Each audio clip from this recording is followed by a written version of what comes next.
சமீபத்தில் ஒரு வாலிபனை சந்தித்தேன். வாலிபர் கூட்டம் என்கிறதுனால பேசுகிறேன். அவன் என்னுடைய கையை பிடித்து அழுது விட்டு சொன்ன காரியம், அங்கிள், நான் உலகத்தில் யார்கிட்டையும் சொல்லாத ஒரு சீக்ரெட் உங்கள்கிட்ட சொல்கிறேன். மற்றவர்களுக்கு எச்சரிக்கையாக இருக்கும் என்பதற்காக உங்களுக்கு சொல்கிறேன். என் பேரையோ ஊரையோ சொல்லாமல் நீங்கள் சொல்லலாம். நான் சொன்னேன், சரிப்பா சொல்லு. என்ன சொன்னான் தெரியுமா? I have spoiled the life of 40 girls.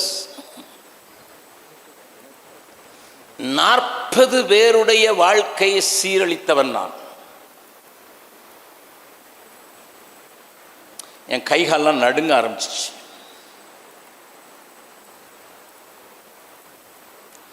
நான் கேட்டேன், நீ சபைக்கெல்லாம் ஒழுங்கா போவியாப்பா? எஸ்.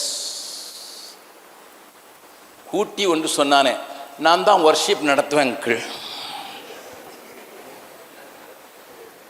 அதுதான் எனக்கு ஆயுதம் அங்கிள். இவங்களெல்லாம் ட்ராப் பண்ணுறதுக்கு எனக்கு ஆயுதமே நான் நடத்துகிற வர்ஷிப். ஏன்னா என் வர்ஷிப்பில் என் வாய்ஸ், கர்த்தர் நல்ல வாய்ஸை கொடுத்துருக்கிறாரு. அழகாக மியூசிக் போடவும் தெரியும். நான் ஒரு சின்ன டீம் வச்சுருக்கேன். இதைத்தான் நான் ஆயுதமாக உபயோகப்படுத்தி 40 பேருடைய வாழ்க்கையில் அவங்களுக்கு தெரியும், வெளியே உலகத்துக்கு தெரியாது. I spoil 40 young people.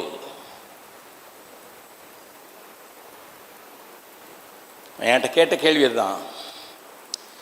ஆண்டவர் தன்னுடைய நியாயாசனத்தில் உட்காரும்போது என்னை அவர் முன்னால் நிறுத்துறதுக்கு, நியாயம் விசாரிக்கிறதுக்கு முன்னால் நிறுத்துறது கூட நான் தகுதி இல்லை. No, I am not worthy at all. But a day came. நல்லா கவனிங்க. A day came. My marriage was arranged. I married a sweet girl, earning big money. பெரிய பணம் சம்பாதிக்கிற ஒரு பணக்காரியை, நல்ல மகளை, அழகானவளை, அழகாக பழகக்கூடியவளை எனக்கு திருமணத்திற்கு பேசி என்னுடைய பேரண்ட்ஸுடைய இன்ஃப்ளூயன்ஸில் திருமணம் செய்து விட்டார்கள். நானும் அவளும் கூடி வரும் முன்னதாக நான் அவளிடத்தில் ஒரு கேள்வி கேட்டேன். நல்லா கவனிங்க. அவளிடத்தில் நான் கேட்டேன், என்னை இருதயபூர்வமாக நீ ஏற்றுக்கொண்டிருக்கிறாயா? அவள் சொன்னாள், எஸ். என்னை குறித்த விவரங்களை நான் சொல்வேன் என்றால் நீ ஏற்றுக்கொள்வாயா? அவள் சொன்னா, உங்களை குறித்து எனக்கு பாதி விவரம் முன்னாலே தெரியும். எப்படி தெரியும்? நானும் உங்களை மாதிரி ஒரு 10 பேரை கெடுத்த ஆளுதான்.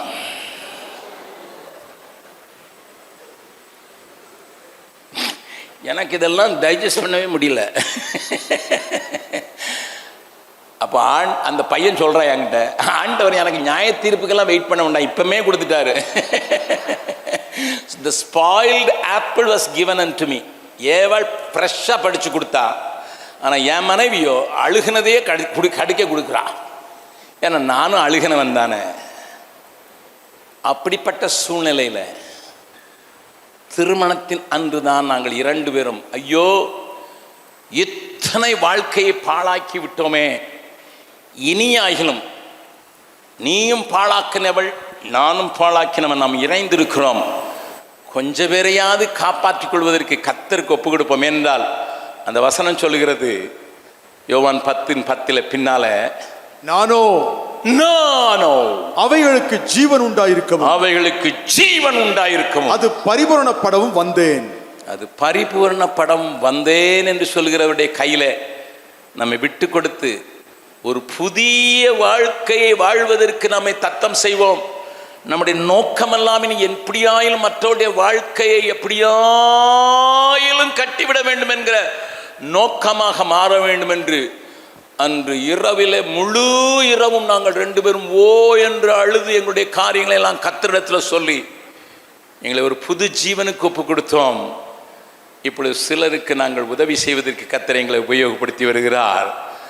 நீங்கள் நான் மறுமுன்னதாக நீங்கள் பாடினீர்கள், பாவியான என்னையும்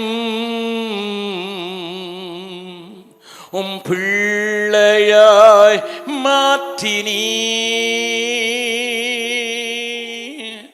பாவியான என்னையும் உம் பிள்ளையாய் மாற்றினீ. நீ நல்லவர், சர்வ வல்லவர், உம்மை போல் வேறு தேவன் இல்லை. நீ நல்லவர், சர்வ வல்லவர், உம்மை போல் வேறு தேவன் இல்லை. கைகளை தூக்கி ஹல்லேலூயா ஹல்லேலூயா ஹல்லேலூயா ஹல்லேலூயா ஹல்லேலூயா ஹல்லேலூயா ஹல்லேலூயா ஹல்லேலூயா. நீங்கள் பாடுங்கள் பார்க்கலாம். பாவியான உம் பிள்ளையாய் பாவியான என்னையும் உம் பிள்ளையாய் மாற்றினீ. நீ நல்லவர், சர்வ வல்லவர், உம்மை போல் வேறு தெய்வம் இல்லை. நீ நல்லவர், சர்வ வல்லவர், உம்மை போல் வேறு தேவன் இல்லை. ஹல்லேலூயா ஹல்லேலூயா ஹல்லேலூயா ஹல்லேலூயா ஹல்லேலூயா ஹல்லேலூயா ஹல்லேலூயா ஹல்லேலூயா.